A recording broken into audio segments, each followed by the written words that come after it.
Hey, welcome back, everybody. So here's the funny thing. The Fed rates actually came down a half a point, which we kind of expected. But if you watched last week's show, you also knew that there was a high probability that rates were going up. And that's exactly what happened. So let's talk about that. And we'll talk about our metrics and what's going on in the industry. All right, hang on. Okay, so here's the funny thing. And people think that I was kidding when I said, hey, it is not uncommon to have the actual long-term mortgage rates go up when the Fed rates came down because, again, the Feds do not control long-term mortgage rates. Those are traded online. They're mortgage-backed securities, and they adjust every single day, multiple times during the day because they are on the stock market. All right. So if we pop over and we take a look at this, it says, look, mortgages are based on bonds and bonds can move continually every day. In contrast to that, the Fed funds can only move once every 6 weeks. Okay. So even though we have long-term mortgage rates, which are, again, can go up and down every single day, the Fed rates don't. And if you think about it, and let me pull this back up again, the bottom part here says the Fed funds rate is like a one-day loan. Really no better way to say it than just like that. It's a one-day loan. Whereas your mortgage rates, well, those are 15-year, 30-year. Sure, there's 5, 7. There's all different kinds. But those are considered long-term. Fed rates deal with your HELOCs, your home equity line of credit, right? Your credit cards. In fact, it's so funny. Somebody just showed me their new revised APR, or if you carry a balance, it was like 31%. I can't even imagine that. Holy moly. Anyway, I guess don't use that credit card, huh? Or at least don't keep a balance on it. So the funny thing is, what banks lend to day, that is what the Feds control. Commercial lending. That's the value. So, multifamily, 5 units or more, commercial spaces, things like that, business loans. That is what the Fed controls. And that is a completely different game. Now they can affect, like they did, Fed, the rates that we saw that happened on Wednesday, because we forewarned you, and there's a couple of folks that capitalized on and said, hey, I'm not that big of a risk taker. I like these rates. I'm going to take it, which was super smart because the ones that didn't, they actually lost 2, 3, 4 basis points, 0.02, 0.04% in rate that actually went up. And that's not very pleasant. Now, yes, things adjust. Yes, we expect them to come back down. Yes, we're still lower than where we were at February of 2023. But understand, all things considered, hey, you've got a lot of things that are happening. And if you want, make sure that, request our financing. I am not a mortgage lender. Okay, I'm a real estate broker. But we make sure that you get good, solid information, which is probably the most important thing. Now, let's take a look at some of our top headlines that happened this week. Yes, mortgage rates finally did move higher after the Fed cut the rate. And there were a lot of folks that were kind of caught on flat-footed on this, and they need to watch the show. So make sure that you like and subscribe so people can see this. You can still see, however, on our chart on the right-hand side, the 30-year mortgage is at 6.15, a little bit higher. It was 6.9 earlier, 6.15, or 6.09, I should say, and then hit 6.15. But you can still see that we're in a downward trend, along with, again, we're still seeing the lowest, mortgage rates. We're getting in the bottom right a lot of questions. Should I refinance? Again, it's a free calculator. Use the free calculator, people. The link is included down below. There's no login. You just click on the link and you go to the calculator. Again, it can't make it any easier for you than that. The benefit of the calculator is there's a lot of folks that have mortgages in the 7s. And, the question is, hey, is now a good time to do a refinance or a cash out refinance or something along those lines? Definitely something worth looking at. And again, it's a free calculator for you guys. So, make sure that you delve into that, right?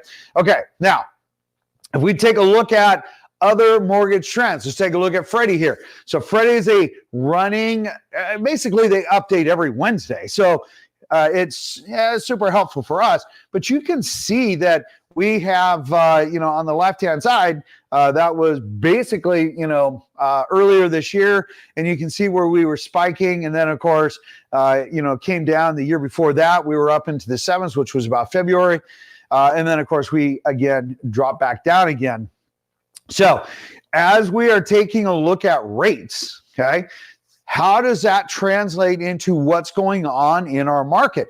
Because that really, at the end of the day, is the next most important thing. Because when we take a look at new listings that came on in the average of the last 7 days, you got 1,373 versus 1,445 homes that went pending. Okay, so wait a second. For every home that's coming on market, we have one home going off market, right? It's like 1.02 or 3, right? 1 for 1. That is telling us that we are more of a balanced market, okay?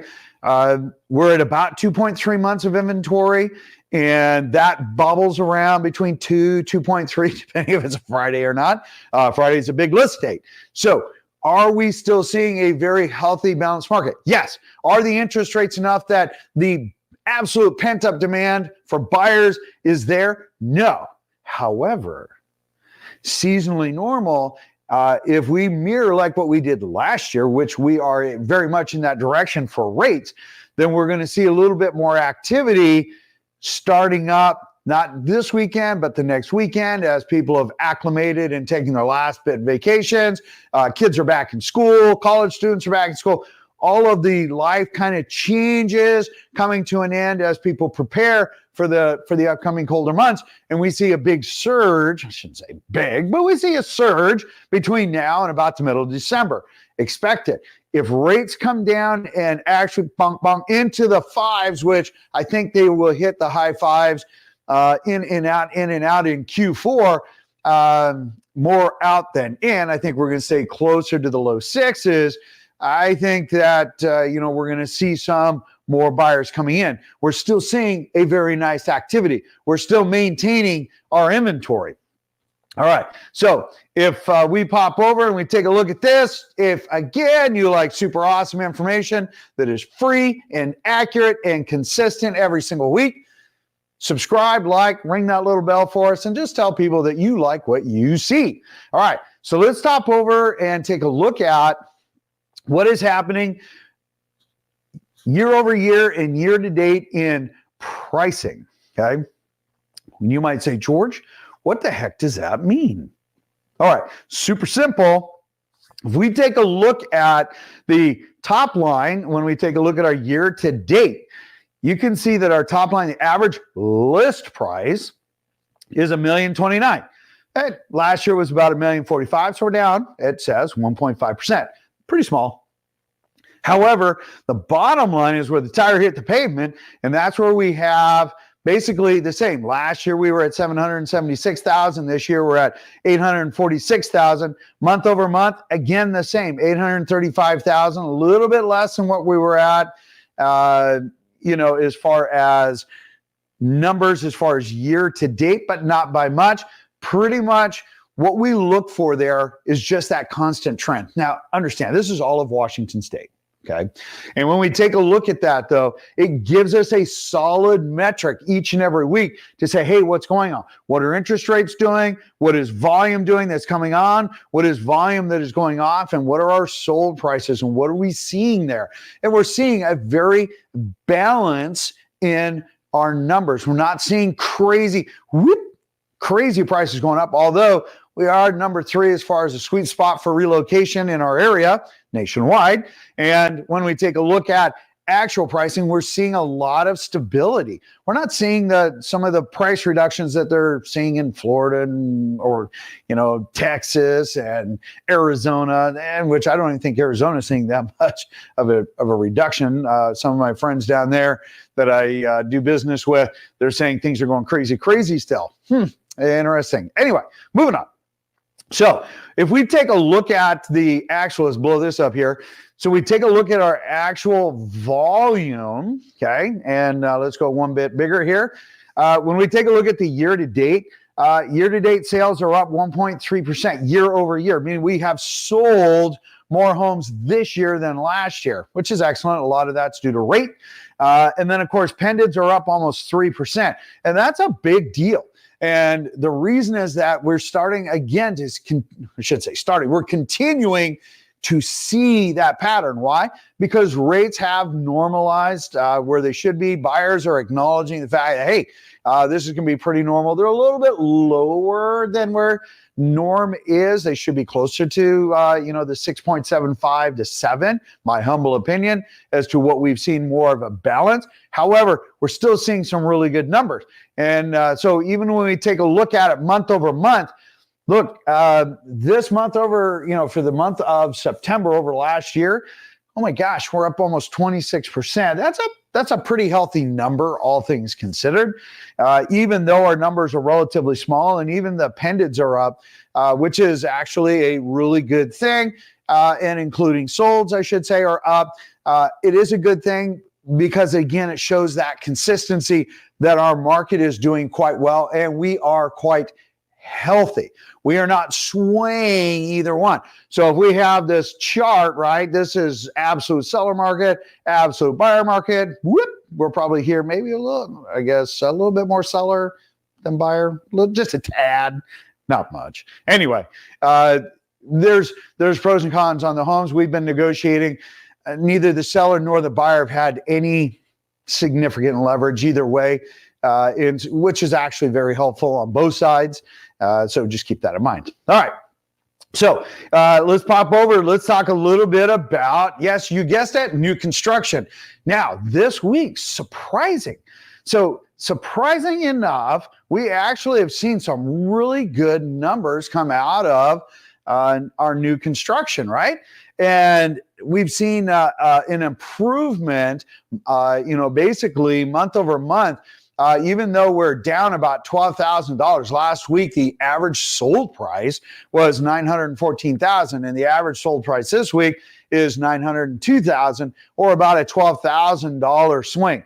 And that could be for any number of reasons, and including product points of what's selling, because we had a massive amount of inventory that came in. It was lower, that is competing with the existing, what is already higher, depending on which county you're in. And so all things considered, those numbers aren't crazy at all. They're pretty much right in line. And in fact, when we take a look at just the sales volume itself, you can see that we're actually up, whereas last week, sales volumes were still heading in a downward trend. Let's pull this up one more time for you. They were down in a downward trend, but we're up 0.2% as far as pended, and the sales are actually starting to catch up with that. And so when we take a look at it, and you're like, George, okay, percentages are great. In fact, this is one of our clients that said, hey, percentages are great, but what the heck? What are the numbers? Okay, well, that means that we had, a few less homes that came on market, 13 less for the month, 24 more homes sold than this time last year, and 20 homes more went pended than what we saw for the same month last year. Not a big deal. Again, everything's pretty small. This is all, 3/4 of Washington State. Those numbers are pretty small. In other words, they're bopping along, but at least they're not heading in a downward spiral. They're starting to do a little course correction, heading in a little bit more flatter, and some of that is because of the incentives and whatnot that are being offered. Simple enough, right? Okay, so let's talk about the ugly stepchild. Hope nobody has an ugly stepchild. Not relating that to them in any way, shape, or form. So when we talk about that, yes, we do have our wall of shame. Yes, we have some new ones, but our inventory actually did go up. US Bank and Lakeview, which are big mortgage servicers that have seen what we will consider in more of the, I don't know. We'll see a lot of US Bank and Lakeview down south or up north. A lot of them do USDA type homes, which are more urban loans. So we're seeing, parts of Tacoma, Puyallup, Sumner, Olympia, areas down south or north of Marysville. We'll see more of those types of things. In the core areas, we're not really seeing much at all. I don't spend too much time on the other side of the mountain because, I don't practice over there. So when we take a look at actual inventory, yes, we're seeing a few more that came on. However, it's nothing crazy at all. So if we blow this back up again, and let's shoot over to our bigger numbers. We actually had 80, so we have roughly about 23 that are not really foreclosures.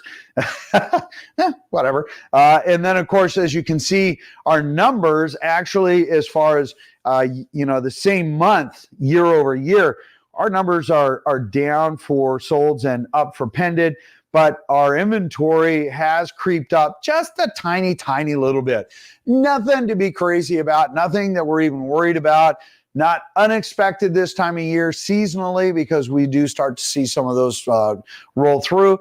Those will fall off as we head into October and whatnot. Banks politically don't like to typically foreclose between November and December, and they will push those off until December, February. Better time anyway, keep the house or January, February, I should say. Keep the house occupied and warm and whatnot. Anyway, if you have any questions, put them down below. We love your feedback. Remember, subscribe. Tell us what's going on in your life. If there's anything that we can do to help you out, hey, let us know. Why? Because we're here to help. There's no selling here. Tell everybody that you know that, hey, if you're looking at buying or selling, you need to watch this show. Why? Well, because it's fun and because it's not pre-recorded. It's all live. So when I make a mistake, I have to correct it live. In the meantime, have an absolutely fabulous weekend. You guys have a great day, and I will talk to you later. Take care.